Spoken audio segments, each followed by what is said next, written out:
Brown egg natin. Black Astrolorp, Rhode Island Red. Incubator. Yan.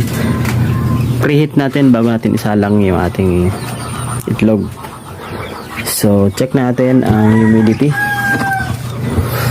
60.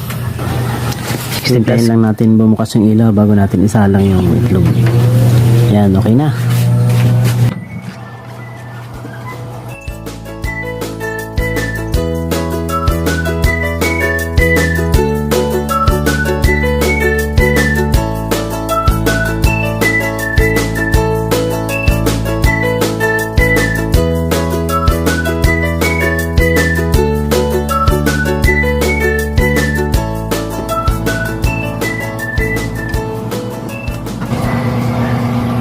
Yan.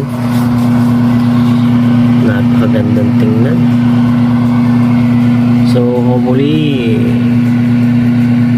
mag-isa lahat